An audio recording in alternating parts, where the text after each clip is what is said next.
चलो पहले से तो बेहतर है। अभी और बेहतर होगा क्योंकि मोदी जी देंगे कृषि के उपकरणों और खाद पे सब्सिडी, साथ ही किसान सम्मान निधि में मिलने वाले 6,000 रूपए को बढ़ाकर 10,000 कर देंगे। सच में? हाँ, क्योंकि जहाँ भाजपा वहाँ विकास। शांति, स्थिरता और विकास, जम्मू कश्मीर को मोदी पर विश्वास। नमस्कार, चुनावी दंगल 2024 में आपका स्वागत है। मैं हूं विनोद कुमार। इस वक्त हम हीरानगर कॉन्स्टिट्यूंसी में मौजूद हैं।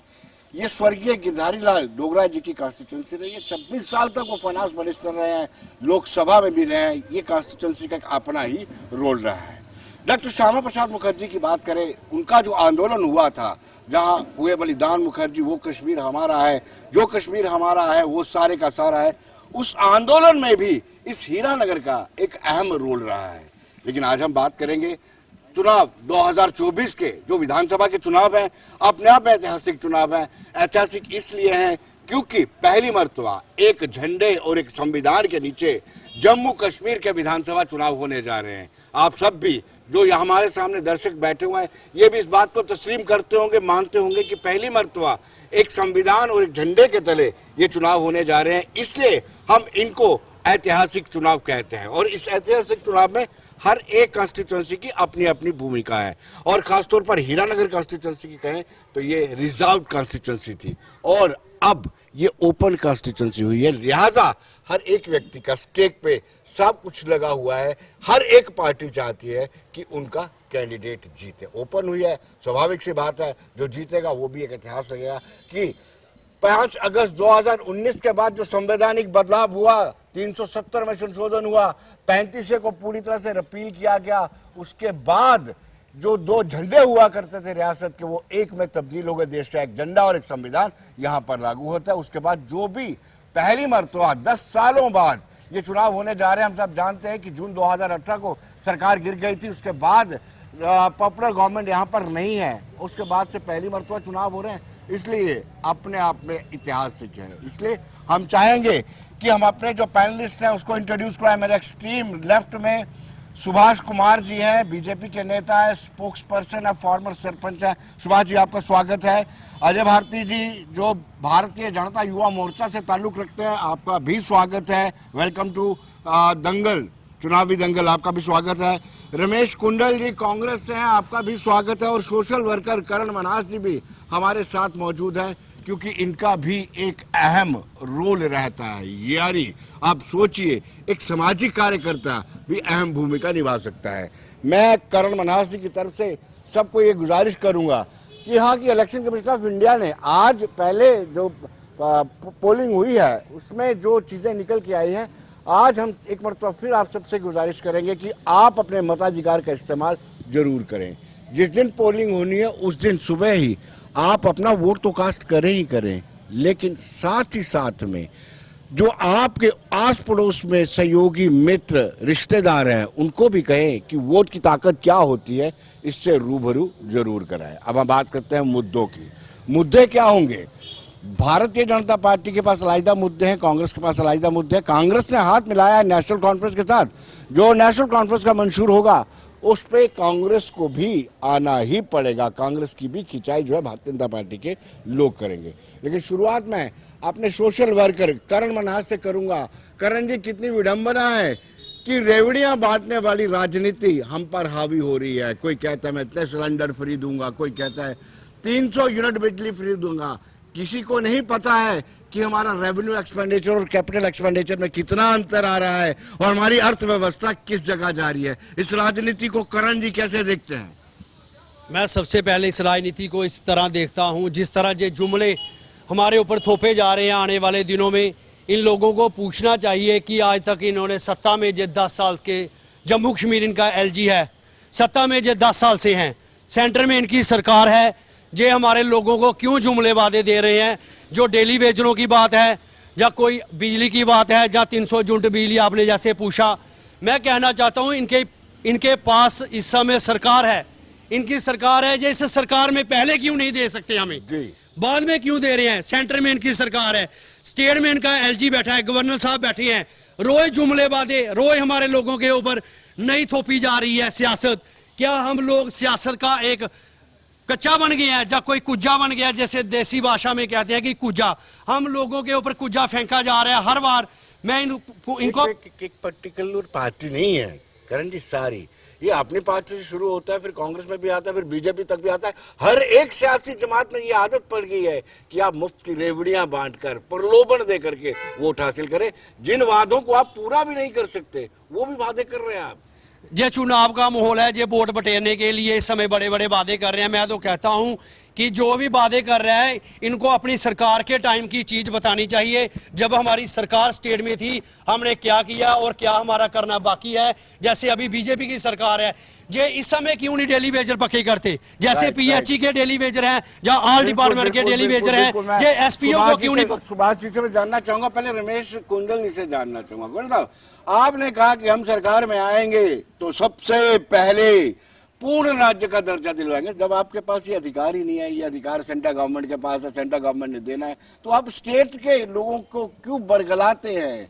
ऐसा ही मैं बीजेपी वालों को भी छोड़ूंगा, इनको भी बख्शूंगा नहीं। जी देखिए सर जी, ऐसा है कि ये नेशनल राजनीति का हिस्सा, इसमें कोई शक नहीं है जो आपने सवाल किया। ये केंद्र सरकार का प्रोरोगेटिव है। वही देखिए, हमारे राहुल गांधी जो हैं वो घेर रहे हैं केंद्र सरकार को हर मुद्दे पे, और निश्चित तौर पे ये पहला इतिहास में घटना है कि किसी राज्य को डिमोट करके यूटी में परिवर्तन किया गया।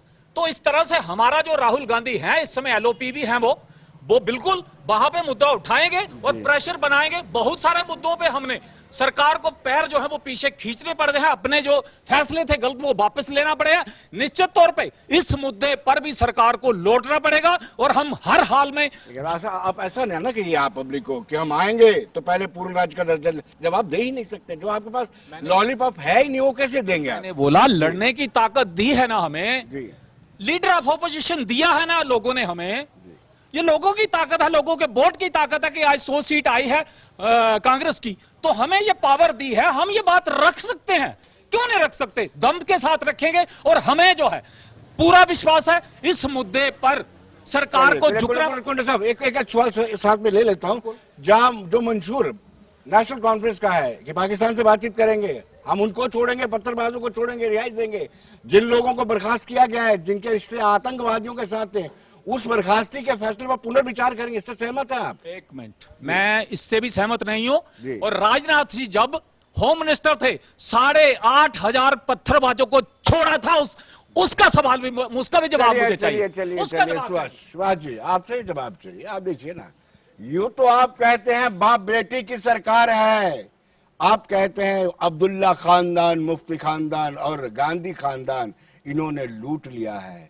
ये गांधी खानदान से तो आप हाथ मिला नहीं सकते थे, आपकी मजबूरियां थी, बंदिशें थी, दोनों के साथ सरकार मिलाई। और राजनाथ सिंह का जो हवाला दिया है उसका आप क्या जवाब देंगे?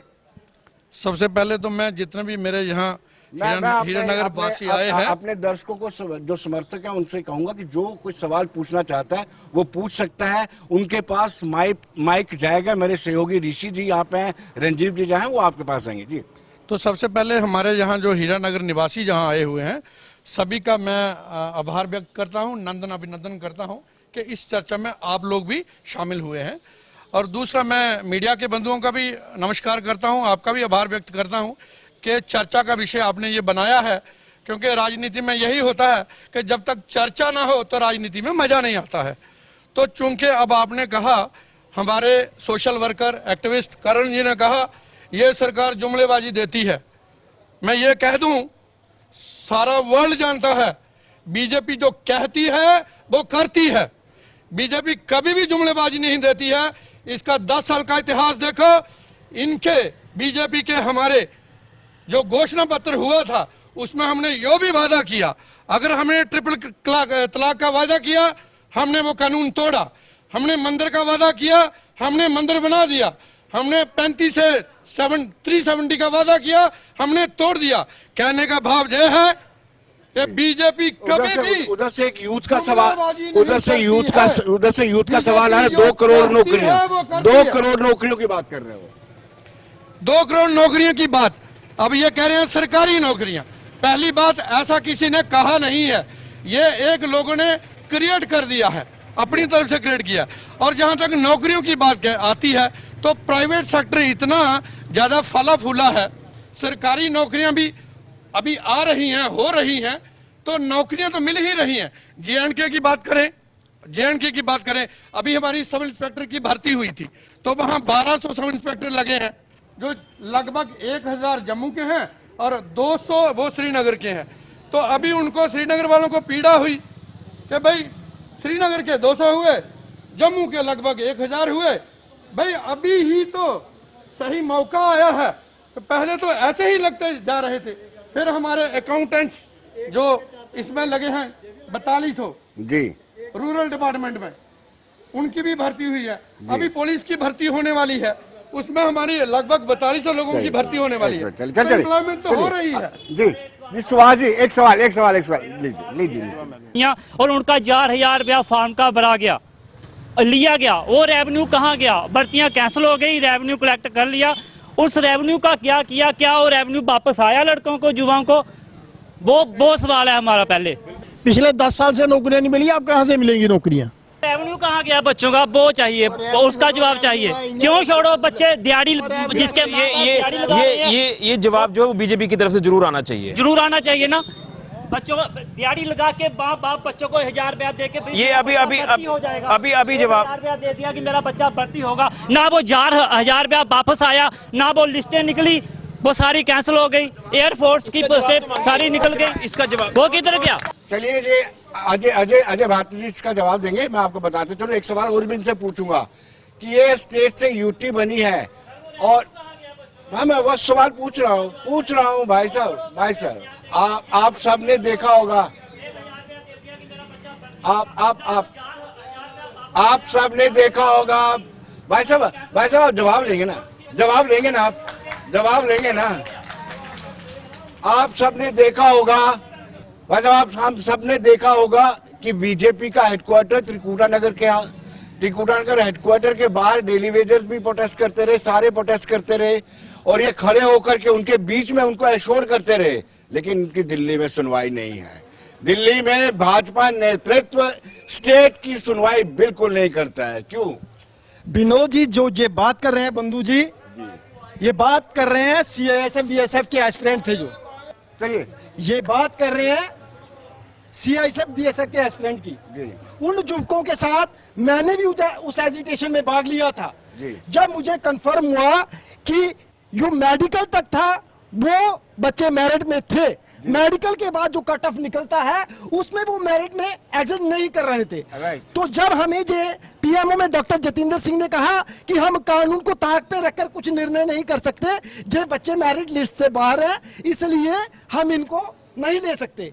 उसके बाद जिस जूथ की ये बात कर रहे हैं ना, वो पूरा का पूरा जूथ आज भारतीय जनता पार्टी के पक्ष में खड़ा है। ये 2 करोड़ नौकरियों की बात कर रहे थे। भारतीय जनता पार्टी के प्रधानमंत्री के उम्मीदवार ने कहा था कि 2 करोड़ युवाओं को रोजगार देंगे, सरकारी नौकरी नहीं कहा था। और भारतीय जनता पार्टी की सरकार जो नौकरियां दे रही है, मेरी बात सुनो, अगर कांग्रेस की ट्यूशन पढ़ के आए हो तो बोलिए। 2 करोड़ युवाओं को रोजगार की बात की गई। ये कह रहे हैं कि जैसे कांग्रेस के राज में होता था, जिसका मन किया उसको नौकरी दे दी। ये बरगला रहे हैं कांग्रेस के लोग इन युवकों को, जिसका मन किया उसको नौकरी दे दी, जिसका मन। सवाल ले लीजिए उनसे, सवाल भाई उसके सवाल का ही जवाब दे रहा हूं मैं। ये कह रहे हैं कि वैसा दौर आए कि जिसका मन करे उसको नौकरी दे दे। यहाँ पे जो भी भर्ती होगी, रोजगार की बात होती है, जब सरकार आई थी तो बोला कि 2 करोड़ नौकरियां हर साल देंगे, और उनके टाइम पे ही ये पहली बार हुआ है कि देश में इतने ज्यादा युवा बेरोजगार हैं, और अब जम्मू में सबसे ज्यादा बेरोजगारी हो गई है। अब देखो सरकार इतनी बातें करती हैं, लेकिन इनका ग्राउंड में कोई भी काम नहीं दिखता है। भाई साहब चलिए आप जवाब ले लीजिए। भाई साहब अगर जवाब सुनोगे नहीं तो समझोगे कैसे? चलिए 2 करोड़ नौकरियों की बात हुई थी। भारतीय जनता पार्टी की सरकार पूरे पारदर्शी तरीके से नौकरियां दे रही है। आज जाइए सब इंस्पेक्टर जो लड़के लगे हैं, बिल्कुल कोई BPL परिवार से है, कोई APL परिवार से है, कोई रईस ज्यादा नहीं है, किसी मंत्री का बेटा नहीं है, किसी MLA का भाई नहीं है, भतीजा नहीं है, वो गरीबों के बच्चे लगे हैं। आप मेहनत नहीं करोगे तो नौकरी नहीं मिलेगी। जो बच्चे मेहनत कर रहे हैं उनको रोजगार मिल रहा है। और रही बात भारत की सरकार, जो लोग सरकारी रोजगार के लिए कैपेबल नहीं है, उनके लिए कितनी अच्छी लोन की फैसिलिटी है। पहले बैंक में जाकर बंदा चप्पलें घिसा देता था, 10 रुपए का लोन नहीं मिलता था। आज बिना गारंटी के सब्सिडी वाला लोन इनको काम करने के लिए मिल रहा है। रमेश जी के पास लौटता हूँ। रमेश जी से जानना चाहता हूँ, इन्होंने जिससे हाथ मिलाया है, मैं नेशनल कॉन्फ्रेंस की बात करता हूँ, जिससे हाथ मिलाया है उसका कहना है, उस पार्टी का कहना है, उस पार्टी के मंशूर का कहना है कि जैसे ही हम आएंगे 370 को पूर्ण रूप से लाएंगे और 35 को वापस लाएंगे। क्या कांग्रेस ये चाहती है कि इस जम्मू कश्मीर में एक मर्तबा फिर नया झंडा और नया संविधान होना चाहिए? इसको क्लियर करना पड़ेगा। बिल्कुल बिल्कुल बिल्कुल क्लियर होगा। पहले तो भाई सुभाष जी ने कहा कि बीजेपी जो कहती है वो करती है। देन अगर जो करती है तो मेरा सवाल है कि कहां है 20 करोड़ रोजगार? 10 साल हो गया इनकी सरकार को, 20 करोड़ कहां है ये बात बताएं। उस एक मिनट ठहरो, मेरी बात पूरी होने दे। बोलिए आप। मैं सवाल से कभी डरता नहीं हूं, ना मुंह मोड़ता हूं। एक बात, दूसरी बात सुनिए। अभी क्या दूसरा क्या सवाल रही बात? अभी आपके पास आएंगे, रणजीव जी आएंगे आपके पास, ऋषि जी कहाँ पे? बात दूसरी आप कर रहे हैं जो हमारा बात कर रहा हूं, अलाइंस हो रहा है जो। जी सुनिए, जब थी वाजपेयी साहब की सरकार, उमर साहब वहां पे कैबिनेट मिनिस्टर थे, उस वक्त वो थे देशभक्त, ठीक है। जब थी बीजेपी और पीडीपी की सरकार, तब महबूबा मुफ्ती हो गई, उनके बापजी हो गए, वो थे बड़े देशभक्त। आज वो हमारे साथ अकार्ड किया उन्होंने, तो इनको पेट में दर्द हो रही है। अरे भाई अकार्ड तो होता है। कोंडल साहब, पेट में दर्द इसलिए हो रही है उनको कि उनको पता है 1987 में जो रिगिंग हुई थी उसके बाद ही आतंकवाद आया है, तब रिगिंग के लिए कांग्रेस जिम्मेदार थी, इसलिए मेरी बात सुनिए। अगर माइग्रेशन जहां पंडित की हुई उस समय सरकार किसकी थी और सपोर्ट कौन कर रहा था? आप इस चीज को बोलिए ना। जब जहां पे कश्मीरी पंडित की माइग्रेशन हुई उस समय जनता दल की सरकार थी और समर्थन था भाजपा का। चलिए अभी भी इनकी सरकार। रंजीव जी अभी टारगेट अभी सवाल लेंगे आपसे। चलिए सवाल जोर से पूछेगा। मेरा कांग्रेस से सवाल है कि कांग्रेस का नींव पत्थर कहां से शुरू हुआ? जैसे राहुल है, राहुल के पिता का नाम है राजीव गांधी है, और राजीव गांधी के पिता का क्या नाम है? फिरोज गांधी है। कहां से शुरू हुआ जे? खानदान कहां से शुरू हुआ जे? इसका खानदान शुरू बताओ मेरे को, कहां से बताओ ना पहले। सर हम जानना चाहते हैं कांग्रेस से कि आपने एनसी से समझौता किया है। जब एनसी की हुकूमत आपके साथ बनेगी तो क्या लाल चौक में फिर से पत्थर पड़ेंगे? क्या लोगों को फिर से उग्रवाद का सामना करना पड़ेगा? इस बात का जवाब दीजिए। सवाल यही उठता है बार बार कि आपने नेशनल कॉन्फ्रेंस के साथ समझौता किया है और नेशनल कॉन्फ्रेंस चाहती है कि उन राजनीतिक बंदियों को रिहा किया जाए जो पत्थरबाजी में मुलव्वस थे। ये सवाल है। मेरी आप चाहते हैं कि लाल चौक में बिल्कुल या फिर सुनिए, मैंने अपने संबोधन में पहले कहा कि 8,500 पत्थरबाज भाजपा के होम मिनिस्टर छोड़ते हैं और इल्जाम हमारा, यानी इज्जत आबरू आप खोए, कसूर मेरा बतला रहा है। अजब तमाशा है यारो, जमाना कैसा आ रहा है। क्या बात करते हैं आप? नहीं, उन्होंने राहुल गांधी के बारे में पूछा तो वो बता दीजिए। बोलिए क्या वो पूछ रहे थे कि दादा फिरोज गांधी और नहीं, धर्मजात की राजनीति करेंगे क्या? धर्मजात की राजनीति करेंगे क्या? बिल्कुल सरकार आपका समर्थन था उस समय। अपना टिकट ही करिए। उस समय सरकार थी जनता दल की, समर्थन आप लोगों का था भाजपा का। हाँ, टिकट ही करिए। बिल्कुल नहीं, ये तो कहने की बात है। जब दाल ना गली तो बाहर निकाल दिया, जब करीम खानी थी तो खा ली। चलिए एक सवाल आपने सुनिए मेरे भाई सुनिए, एनसी के साथ किया, पीडीपी के साथ किया। यार आप करते हो तो आपका कुत्ता टोमी, हमारा कुत्ता, ये कोई बात नहीं। नो गांधी, यार आप लगा लो, गांधी लगा लो ना, कौन रोक रहा है? आप बड़ा उलझा दिया आपको, आप उलझा दो। नहीं, बिल्कुल नहीं। खानदान पे ना मैं जाता हूँ, ना किसी जात बिरादरी पे जाता हूँ। मेरा सर एक सवाल पूछेंगे मैम। जब मनमोहन सिंह जी प्राइम मिनिस्टर थे तो राहुल गांधी ने एक बिल जो है वो कैबिनेट में पास हुआ, उन्हें फाड़ दिया था। तो क्या राहुल गांधी चाहते हैं कि हमारे सिवा कोई हुकूमत में नहीं आए? हम हुकूमत में ना होते हुए हुकूमत में ना होते हुए भी उन्होंने बिल पास किया। सुनिए, ये बात मुझे भी याद है, एक बाकायदा प्रेस कॉन्फ्रेंस की थी, कैबिनेट का एक फैसला था, उसको फाड़ करके डस्टबिन में फेंक दिया था। प्रधानमंत्री वो विदेश के दौरे में गए हुए थे। ये है गांधी खानदान का। राहुल गांधी जो हैं एक स्पष्ट ईमानदार नेता हैं। उन्होंने उस समय जो बिल था कि जो सजा याफ्ता लोग हैं वो भी इलेक्शन लड़ सकते हैं, उन्होंने उसका विरोध किया था कि नहीं। सुनिए ना, बात सुनिए। अब बात पूरी नहीं बड़याल जी बीच में नहीं। मैं आपने पूछा, मैंने नहीं बोला। पहले सुनो ना, अरे सुनो ना, सुनो। अगर सुनो, ये नहीं होता बीच में आप आवाज नहीं सुनेंगे, नहीं जवाब तो कैसे होगा। सुनिए, उस समय जो बिल था कि कोई भी सजा याफ्ता जो है वो नहीं।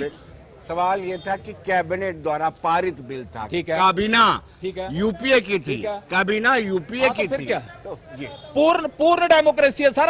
अपनी सरकार में बोले वो इन आज सुनिए, आपका कोई भी मंत्री, कोई भी संतरी, कोई भी वर्कर, चलिए, पार्टी के डिसीजन के खिलाफ आवाज नहीं उठा सकता, चाहे कुछ भी हो जाए। इनको मौका नहीं मिला। स्वर्ण जी को आपसे डिग्रेडेशन क्यों हो रही है पॉलिटिक्स में?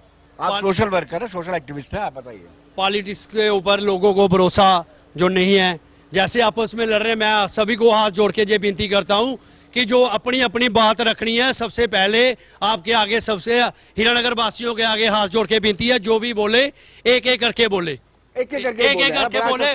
पूरा प्रोग्राम खराब हो जाएगा, कोई मजा नहीं आएगा, कोई फायदा नहीं होगा। जो इतनी मेहनत करके जो चैनल वाले हमारे हीरानगर में आए हैं, हमारी हीरानगर की शान बढ़ाने के लिए, उसका पूरा आनंद लें, उसका पूरा समय लें और उनका पूरा आनंद दें। मैं कहना चाहता हूं कि जैसे शिवाज जी ने बोला कि सब इंस्पेक्टर जो भर्ती हुई है वो जम्मू के लड़के लगे हैं, मैं कहना चाहता हूं उन लड़कों ने दिन रात मेहनत की है, इसलिए वो सब इंस्पेक्टर भर्ती हुए हैं। किसी सरकार का कोई योगदान नहीं है। उसके अंदर होम डिपार्टमेंट को पोस्टें चाहिए थी और होम डिपार्टमेंट ने जो भर्ती निकाली और हमारे लड़कों ने मेहनत की। जम्मू के आए या कश्मीर के आए, कश्मीर भी हमारा भाई है, जम्मू भी हमारा भाई है। हम आपस में दो पार नहीं करेंगे। जम्मू वाले भी हमारे भाई हैं, जैसे कश्मीर वाले हमारे जम्मू में नौकरी करने या ड्यूटी देने आते हैं, हम उनका भी आदर करेंगे। हमारे भाई जो कश्मीर जाएंगे, कश्मीर वाले भी उनका आदर करेंगे।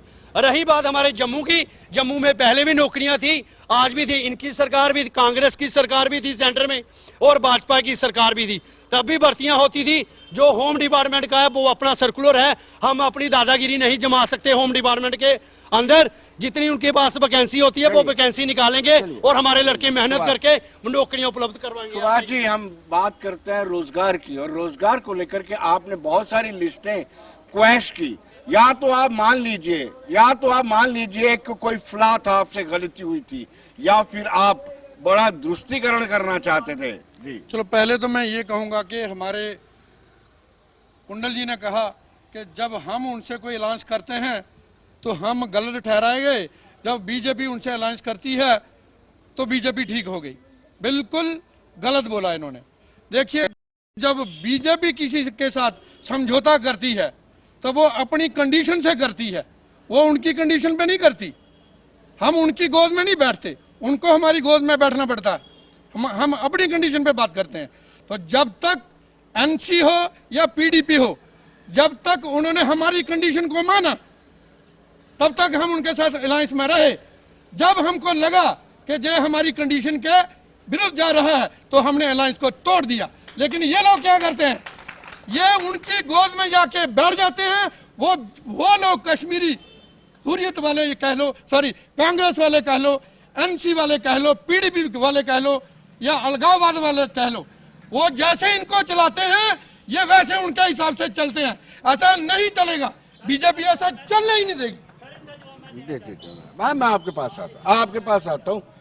इनका वो छोटी सी बात है, वो कत्ल भी करते हैं तो चर्चा नहीं होती, हम आप भी बढ़ते हैं तो हो जाते हैं बदनाम। आप बताइए मुझे, जब इनको फारूक अब्दुल्ला को यूनाइटेड नेशन में ले जाना था तब फारूक अब्दुल्ला सबसे सर ये बोल रहे हैं कि हम गोद में नहीं बैठते किसी की। एम्स हॉस्पिटल फर्स्ट टाइम जो सेशन हुआ था वो जम्मू में हुआ था, सबको पता है इस बारे में।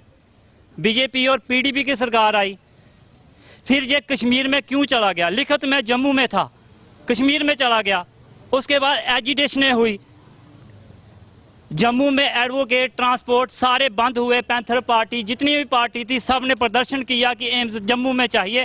फिर जाके जो सेंटर में गए, फिर जाके इन्होंने सेशन जम्मू में भी करवाया। जो पहले हमारा हुआ था वो वापस क्यों गया, वो सवाल इनसे पूछो। भाई साहब ने एम्स की बात की तो मैं ब्रीफली, मेरे को लगता है थोड़ा सा मैं ब्रीफली सारे मुद्दों को जाऊंगा 1 मिनट के लिए। एम्स जो जम्मू में था वो जम्मू में ही बना है और जम्मू में ही बन रहा है और जम्मू में चल भी रहा है। आप जाइए, जो घाटी का एम्स है वो घाटी के नेताओं की, अपने लोगों के प्रति जो निष्ठा थी वो उनका, हम नहीं कह सकते कि उन्होंने गलत किया। घाटी ने अपना एम्स लिया, जम्मू का अपना एम्स वहीं पे बना, ये लोगों को बरगलाने वाली बात है। और बात सबसे पहले करता हूं, इस, मेरी बात सुनो, इस समस्या की मूल जड़ है भाई साहब, इस समस्या, भाई साहब 1 मिनट सुन लो, ओ 1 मिनट सुन लो चाचू जी, एक मिनट सुन लो। इस समस्या की जो बोल रहे हैं मूल जड़ थी धारा 370। धारा 370 की वजह से कश्मीरी लीडरशिप हमारे ऊपर हावी थी।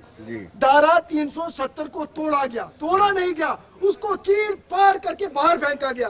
धारा 370 ने जम्मू का बहुत नुकसान किया है कि हम कह नहीं सकते। धारा 300, सुन लो भाई साहब, कश्मीर में राहुल गांधी और खड़गे लाल चौक में जाके आइसक्रीम खा रहा है, इससे बड़ा बदलाव क्या होगा? राहुल गांधी और खड़गे लाल चौक में खड़ा होकर आइसक्रीम खा रहा है, कोई सिक्योरिटी नहीं है, क्योंकि वहां पे मोदी जी ने शांति की व्यवस्था, आए दिन 370 टूटने से पहले आए दिन पत्थरबाजी होती थी, पत्थरबाजी खत्म हुई, अलगाववाद खत्म हुई। जासीन मलिक के लिए रेड कारपेट बचता था दिल्ली में, जासीन मलिक के लिए रेड कारपेट बिकता था। अब कहा है वो, सुनो अब कहा है वो, तिहाड़ जेल में है, तिहाड़ जेल में है। जे जासीन, मैं आप सबसे गुजारिश करूंगा भाई साहब, आपसे विनम्र प्रार्थना है, आपसे विनम्र प्रार्थना है, जो यहाँ पे बैठे हुए हैं बड़े आदरणीय हैं, आपसे विनम्र प्रार्थना है, जो राजनीति होती है ये विचारों का संघर्ष होता है, विचारों की लड़ाई होती है, आपस में कभी मतभेद मत पैदा करना और ऐसे शब्द का कभी भी इस्तेमाल मत करना जो किसी को ठेस पहुंचाए। हम यहाँ पे चुनावी दंगल कर रहे हैं, हम चाहते हैं कि आपके जो इश्यूज हैं जो एप्रोप्रिएट फोरम तक हम पहुंचा सके, हमारा सिर्फ ये मकसद है, हमारा लड़ाई लगाने का मकसद नहीं है। और आप भी इसका खास तौर पर ध्यान रखें, कोई ऐसा शब्द इस्तेमाल ना करें जिससे किसी को ठेस पहुंचे। जी बात आती थी। हाँ, आज तक 60 वर्षों में कांग्रेस के पास ऐसी क्या मजबूरी थी कि जो 65-71 के जो रिफ्यूजी हैं उनको 60 सालों में कांग्रेस की सरकार 60 रुपए नहीं दे पाई। भारतीय जनता पार्टी की सरकार ने उनकी 25 लाख की किस्त में से 5.5 लाख की पहली इंस्टॉलमेंट और उसके बाद ये धारा 370 की हिमाकत करने वाले लोग पश्चिमी पाकिस्तान से हिंदू शरणार्थी, सिर्फ हिंदू होने का उनके साथ हिंदू का टैग लगा था, उनको खामियाजा भुगतना पड़ा। 70 साल तक कांग्रेस ने उनको गुलाम बना के रखा और भारतीय जनता पार्टी की सरकार ने आते ही उन लोगों को नागरिकता दी, उन लोगों को जीने का अधिकार दिया, सम्मान दिया, आजादी दी। ये कह रहे हैं कि हमने आजादी की लड़ाई लड़ी, फिर वो बेस्ट पाकिस्तानी रिफ्यूजियों को गुलाम बना के क्यों रखा इन 70 सालों में इन्होंने? और बेस्ट पाकिस्तानियों के लिए भारतीय जनता पार्टी की सरकार ने 30 लाख की जो मुआवजा राशि घोषित की थी उसमें से पहली इंस्टॉलमेंट 5.5 लाख की दी है। और आने वाले समय में भारतीय जनता पार्टी, मैं इस मंच के माध्यम से जम्मू कश्मीर के लोगों से कहना चाहता हूं, एक बार भारतीय जनता पार्टी की पूर्ण बहुमत की सरकार लाइए, ये जम्मू कश्मीर पुनः सोने की चिड़िया बनेगा और जम्मू कश्मीर में राष्ट्रवादी लोगों को सम्मान मिलेगा। जो आतंकवादी गिने चुने रह गए, एक सवाल मैं इनसे पूछूंगा, बड़ा जोश है इनमें। 2014 के नतीजे आपको पता होगा सभी को, 28 सीटें उनके पास थी, पीडीपी के पास 25 इनके पास थी। जब इन्होंने सरकार बनाई थी, एजेंडा अलायंस में ये साफ तौर पर कहा था कि हम 370 पर बात नहीं करेंगे। इसका जवाब देंगे आप? यानी सत्ता के लोलुप होकर के आपने वो मुद्दा, जो आपके पास 2 पार्लियामेंटेरियन थे, 2 सांसद थे, तब भी इनके मैनिफेस्टो में 370 हटाना होता था। 2014 में सरकार बनाने के लिए इन्होंने 370 पर आंख मूंद ली थी।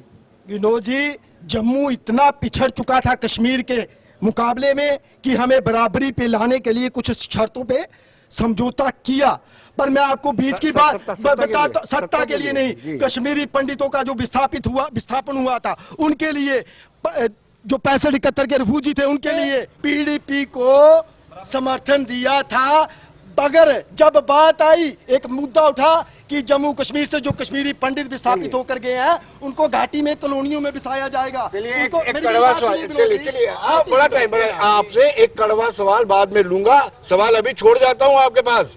जैसे ही सरकार बनी थी, ओथ ली थी, उसके बाद शाम को प्रेस कॉन्फ्रेंस हुई थी। उस प्रेस कॉन्फ्रेंस में मैं भी था, मुफ्ती मोहम्मद सैयद ने आपके डिप्टी चीफ मिनिस्टर के सामने कहा था, मैं आभार व्यक्त करता हूं पाकिस्तान का आतंकी संगठनों का जिन्होंने पीसफुल इलेक्शन करवाई है। जी सर, ये सरकार बनाने की यहाँ पे बात कर रहे हैं, तो मैं कहूँ मुगेरी लाल के सपने हैं, देखिए देखिए, मुफ्त मिल रहे हैं, देखिए जितने मर्जी देखिए।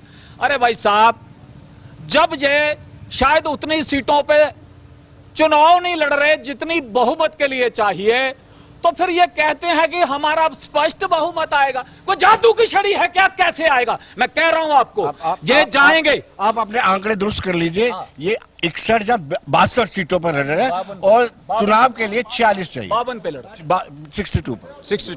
तो कितना स्ट्राइक रेट आएगा? कितना स्ट्राइक रेट आएगा? क्या ये उसमें से 50 ले जाएंगे क्या? ये हो ही नहीं सकता।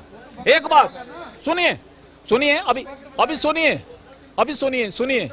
रही बात जो ये वादे कर रहे हैं या जो ये पिछली सरकारों पे आरोप लगा रहे हैं, तो सुनिए मेरी बात। हमारी स्टेट देते हैं, 1 मिनट रुको भाई। हमारी स्टेट जॉब क्रिएशन में नंबर 1 थी पूरी इंडिया में। आफ्टर एब्रोगेशन हमें क्या मिला? सुनो, कि सारे हिंदुस्तान में हमारी जो जॉब क्रिएशन की कैपेसिटी है स्टेट की, या जो जॉब की जो स्थिति है, वो सबसे पीछे हो गई। दूसरा, 10 साल पहले किसी ने शायद चिट्टा पुक्की का नाम नहीं सुना था। आज चिट्टा जो है वही जो अडानी पोर्ट पे पकड़ा गया था और कोई भी अंदर नहीं किया था, मैं साफ तौर पे कहता हूं कि वही चिट्टा घर घर में बंट रहा और पूरे हिंदुस्तान में फैल गया। मेरा आरोप है कि सरकार का इसमें मिली भगत है। जो युवाओं को नशेड़ी बना रहे हैं कि सवाल ना करें, कि स्कूल ना जाएं। हाँ बिल्कुल, सुनिए, घर घर ठेका, घर घर शराब की दुकान। अब तो इतना हो गया कि किराने वाला भी शराब या बियर की बोतल बेच सकता है। इस तरह के जो मुद्दे हैं, सुनिए मेरे भाई, सुनिए मंदिरों का। अब आती है बात, ये जो गणपति की बात, हाँ गणपति की बात बोल रहा हूं, सुनो 1 मिनट। जो आदमी राम मंदिर बनाते हैं, उसका छत जो है वो टपकने लगता है 2 महीने में, वो हमसे धर्म की बात करेंगे। जो आदमी पहले रोकूंगा आपको। जब आप बैटरी सब वकील एडवोकेट्स बेचते थे राम मंदिर के खिलाफ, आप कहते थे जी, कोई आप मुझे बताइए, जो राम को काल्पनिक कहते थे और रामायण को नॉवल कहते थे, आज वो रामायण और राम ज्ञान सुप्रीम कोर्ट में उसका फैसला हुआ ना, मुद्दा खत्म हुआ ना। अब बात है कि उसके बाद के इंपैक्ट, आप देखिए मेरी बात सुनिए। उसके बाद क्या हुआ कि इन लोगों ने कोरोना की वैक्सीन बनाई। अरे भाई, आदमी कितना भी बुरा हो, कम से कम वो सेहत से तो खिलवाड़ नहीं करता। पूरे हिंदुस्तानियों को, करोड़ों लोगों को अपनी जान गंवाना पड़ी इनकी जो वैक्सीन थी। ये मानना पड़ेगा इनको, ये बहुत बड़ी बात है, क्योंकि जिंदगी की बात है। धर्म जिंदगी से छोटा है, मैं बता दूं। कोई भी धर्म का आदमी हो, कोई भी हो, छोटा हो बड़ा हो, लेकिन उसकी जिंदगी जो है वो बहुमूल्य है। वैक्सीन में घोटाला हुआ, ये मानना पड़ेगा। मेरा सवाल करण जी, मैं आपके पास आता हूं, लेकिन एक बात मैं अपने दर्शकों को बता देना चाहता हूं, जो मेरा अनुभव एक्सपीरियंस है। 96 में जब हुकूमत बनी थी, बड़े अंतराल के बाद आतंकवाद था, उसके बाद हुकूमत बनी। रणजीत जी, आप भी सुनिए, हुकूमत बनी और सभी एमएलए को 10-10 नौकरियां दी गई।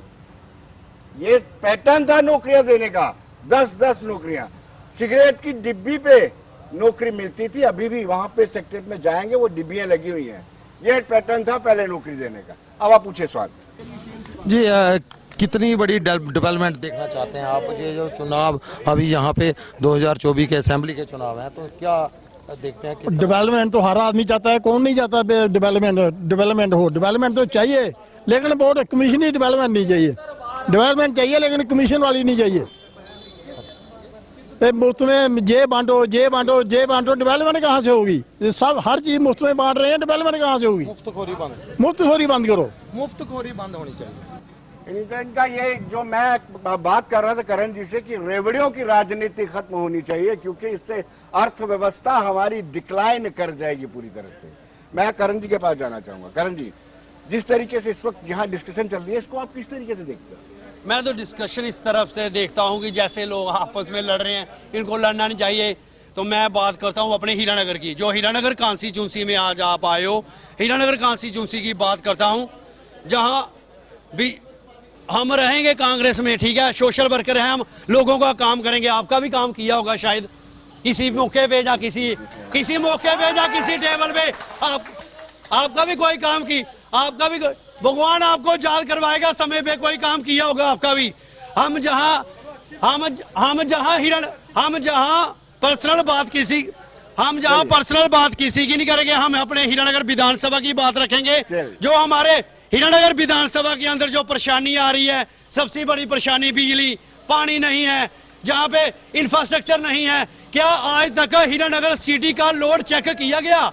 बिजली डिपार्टमेंट का इंफ्रास्ट्रक्चर का लोड चेक किया गया? आपको पता हुआ? चलिए मैं रिक्वेस्ट करूंगा, अब मेरी बात का थोड़ा ध्यान से सुनना, ध्यान पूर्वक सुनना। आपके पास आते हैं, आपके पास पूरा ध्यान से। भाई साहब एक मिनट, शांति तो रखिए प्लीज। कांग्रेस के वक्ता ने अभी कहा है, मेरी बात सुनो, कांग्रेस के वक्ता ने अभी कहा है कि धर्म से ऊपर जान है, धर्म से ऊपर जान है। नहीं, गुरु गोविंद सिंह ने कहा है, देश धर्म की खातिर भारतीय पुत्र चार बारे तो क्या बारू के ही हजार। ये जान को बोले धर्म से। उसके बाद इन्होंने कहा सरकार कैसे बनेगी? भारतीय जनता पार्टी, आप पूरे जम्मू कश्मीर का भ्रमण कर रहे हो विनोद जी। भारतीय जनता पार्टी एक ऐसी पार्टी है जो कह रही है कि हम अपने बल पर सरकार बनाएंगे, हम अकेले सरकार। मेरी बात सुनो, जो पहले ही नेशनल कॉन्फ्रेंस के पैरों में पड़े हुए हैं, जो पहले ही फारूक अब्दुल्ला की गोद में बैठे हुए हैं, हम अकेले सरकार बनाने की तरफ प्रयासरत हैं और भारतीय जनता पार्टी की पूर्ण बहुमत की सरकार आएगी। आप पर आरोप है कि आप मौका प्रस्त की राजनीति करते हैं, मौका प्रस्त से आप। चलिए भाई साहब, थोड़ा शांति दीजिए। भाई साहब सुनिए भाई, ऐसे झगड़ना नहीं है भाई, आपस। अरे पीछे हट, विनोद पीछे हट जाओ प्लीज। सर थोड़ा सा शांति। हमें एक दूसरे को सुनना है, एक दूसरे का आदर मान भी करना है। हमें यहाँ झगड़ना नहीं है, ये वार्तालाप है, ठीक है। किसी को कोई बात अच्छी लगे तब भी अच्छा, ना लगे तब भी अच्छा। मैं आप सभी यहाँ बैठे हैं, मैं आपके नॉलेज में ये लाना चाहता हूँ। भाई सुनिए, मैं ये नॉलेज आपके नॉलेज में ये लाना चाहता हूँ कि जो अभी घोषणा पत्र जारी हुआ है एनसी कांग्रेस अलायंस का, वो आपके संज्ञान में लाना चाहता हूँ। ये कहते हैं कि यदि हमारी सरकार आई, पहले तो इनकी सरकार आएगी नहीं, अगर इनकी सरकार आई तो ये कहते हैं सबसे पहले हम दफा 370 हटाएंगे, 35A हटाएंगे। तो जब दफा 370 हटाएंगे, 35A हटाएंगे तो क्या पत्थरबाजों को लाएंगे, उग्रवादियों को छोड़ेंगे, देश की शांति को फिर जो बहाल हो रखी है उसको डिस्टर्ब करेंगे? ये दफा 370 हटाने के बारे में बोले हैं। फिर इनका कहना है कि हम कश्मीरी पंडितों को वापस लाएंगे। कश्मीरी पंडित 1990 से चले गए बेचारे, और 2024 चल रहा है। 34 साल तक इन लोगों को कश्मीरी पंडितों की याद नहीं आई। 10 साल आपको भी हो गए, 2014 से लेकर 2024 आ रहा है। हम पूरी और कोशिश कर रहे हैं, हमारी पूरी योजना है उनको वापस लाने की है। एक कोशिश बता दीजिए, पूरी कोशिश हो रही है उनको वापस लाने की। बाकी ये कह रहे हैं PSA हटाएंगे, पब्लिक सेफ्टी एक्ट किस लिए लगता है, ऐसे ही हटा देंगे। पब्लिक सेफ्टी एक्ट किसके ऊपर लगता है? आपको पता होना चाहिए। ये कहते हैं हम उसको भी हटा देंगे। पॉलिटिकल प्रिजनर्स जो डाले हैं अंदर, उनको भी हम छोड़ देंगे। क्या गन दोबारा गन चलानी है? पत्थरबाज छोड़ने हैं? गन बंदूक से काम लेना है? ऐसा नहीं चलेगा। और हमारा जो शंकराचार्य मंदिर, आप उनका मैनिफेस्टो पढ़िए, इतिहास है उसका, और उसका नाम बदल के हम तख्ते सुलेमान रख देंगे। ऐसा क्यों? क्या आप सभी को बर्दाश्त है? चलिए क्यों? आपके पास वापस लौटता हूं मैं। पहले कांग्रेस वालों से शिकायत हुआ क्या, जो इन्होंने सवाल किए हैं उसका आप जवाब देंगे। आप चाहते हैं कश्मीर में अलगाववादियों का कैलेंडर चले, सिर्फ शुक्रवार को दुकान खुलनी है, बाकी 7 दिन बाजार बंद रहेंगे। आप चाहते हैं स्कूल बंद रहे। आप चाहते हैं कि एक तरफ जवान लड़ रहा हो आतंकवादी के साथ, दूसरी ओर उन पर पत्थरबाजी चल रही हो। आप स्पष्ट कर सुनिए, दीजिए। बात 370 की नहीं है, बात है उसके एब्रोगेशन के बाद होने वाले इंपैक्ट की, कि हमें मिला क्या? हमें मिला पेपर लीक, हमें मिला पेपर लीक, हमें मिला 180 या 120 का जो किराया था बिजली का, 10 रुपए का बल्ब आता था, 100 रुपए का बल्ब, 6 वाट का बल्ब, हमें मिला 2500 4000 किराया, हमें मिला स्मार्ट मीटर। और जो ये डेवलपमेंट की बात करते हैं, सर जी इन्होंने एक नाला बनाया हमारे बाजार में। ये पहले तो बाजार की सड़क में पानी आता था, अब नाला ऐसा बना है कि पानी जो है वो लोगों के घरों में जाएगा। अगर मैं गलत कह रहा हूं, कोई उंगली खड़ी करके दिखा दे कि मैं गलत कह रहा हूं। ये तो मुख्य बाजार है। सुनिए सुनिए सुनिए सुनिए सुनिए, ये पूछ रहे हैं ऐसा घर बता दीजिए जिसके घर में पानी आया है। चलिए आप आगे चौक पे, आप कभी आगे चौक पे कवरेज करिए। हाँ, आगे चौक पे देखिए ना, आप देखिए। कोई नाम ले लीजिए, घर का कोई नाम देखिए। सुनिए, हमारे करियाना मर्चेंट जो है, हमारे राजू जी जो हैं, इसके अपने शिवाजी के जो भाई हैं, और जो राजपूतों के वहां पे घर हैं, उनकी गली में सारा पानी का निकास है। बिल्कुल है। मैंने नाम बता के मैंने नाम लेके लिख दिया। सर पहले इन्होंने 4 फुट उसको ऊंचा उठा दिया। आप कवरेज देख सकते हैं, आप कवरेज ले सकते हैं वहां पे। सुनो, आप बात सुनिए, सुनने का जिक्र रखिए। जहां ठीक है तो ठीक है, वहां गलत है तो हम निकालेंगे। बिल्कुल गलत है, आपके कहने से थोड़ा होता है। सुनिए, सड़कों की पुलों की बात सुनिए। अभी सुनो ना, मैंने आपकी बात सुन ली, अभी सुनो। सड़कों की बात करते हैं, पुलों की बात करते हैं, जो 17 पुल टूट गए उनकी भी बात होनी चाहिए। ठीक है, एक मिनट, अभी सुनो ना यार, आप ही बोलोगे। इधर आ जाओ, इधर सुनो मेरी बात। ठीक है सर, रही बात सड़कों की, गलियों की, नालियों की, ये लगातार चलने वाली चीज है। सरकार ए बने, बी बने, सी बने, डी बने, सबके ये जो है ना, ये कैजुअल चलने वाला, लगातार चलने वाली चीज है। ये कोई इसको रोक नहीं सकता। बात होनी चाहिए जो 2 करोड़ रोजगार की थी, उसको आपने किया जाए। सर लास्ट में 2-3 मिनट लूंगा। आपके पास 2 मिनट है सिर्फ। अब देखिए, जो कांग्रेस के टाइम में जो हुआ, मैं ये कहता हूं, कांग्रेस की पूर्ण बहुमत से 6 बार सरकार बनी और अलायंस में 4 बार बनी, 10 बार इनकी सरकार रही। तो इनके टाइम में क्या क्या हुआ? एक आदर्श स्कैम हुआ, बी बोफोर्स स्कैम हुआ, सी कोलगेट स्कैम हुआ, दामाद स्कैम हुआ, फूड सिक्योरिटी स्कैम हुआ, 2G3 स्कैम हुआ, हेलीकॉप्टर स्कैम हुआ, IPL मैच फिक्सिंग का स्कैम हुआ, सत्यम घोटाला हुआ, कॉमनवेल्थ गेम्स का घोटाला हुआ, कोल स्कैम हुआ, चॉपर स्कैम हुआ, टाटा ट्रक स्कैम हुआ। कितने स्कैम आपको गिनकर सिखाएं?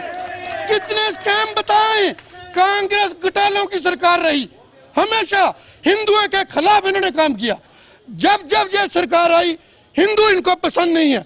आप राहुल गांधी को देखिए, कभी वो भारत माता की जय बोलता है, वंदे मातरम बोलता है? बताइए मुझे, कभी नहीं बोलेगा। अभी बांग्लादेश में इतना कुछ हुआ, क्या राहुल गांधी के मुंह से कुछ निकला? बंगाल में इतना कुछ हुआ, राहुल गांधी के मुंह से कुछ निकला? कांग्रेसियों की तरफ से कुछ निकला क्या? ये उनके भाई बहन नहीं थे?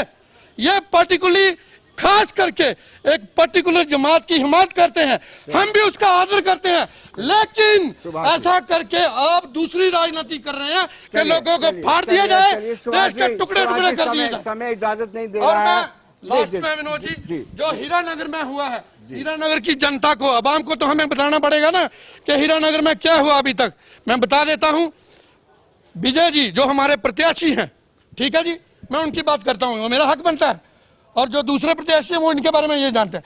पहली बात, जो इन्होंने नामांकन पत्र भरा है, जो इनकम टैक्स की रिटर्न, जो भी रिटर्न भरी है, उन्होंने सही ढंग से भरी है, अपना पूरा डिटेल दिया है। जो हमारा दूसरा प्रत्याशी है, लोग कहते हैं पता नहीं कितना पैसा है पता नहीं, लेकिन 4,95,000 की पहली रिटर्न भरी है। क्या पीछे से उसके पास पैसे नहीं थे? पीछे वाली रिटर्न कहाँ है उसकी? चलिए, हम ये निजी मामला हो जाएगा। समय नहीं है, मैं बताऊंगा, समय नहीं है। सर हीरानगर में मुझे बताना पड़ेगा। आपने बहुत कुछ डिस्क्राइब कर लिया, बड़े अच्छे से डिस्क्राइब कर लिया आपने।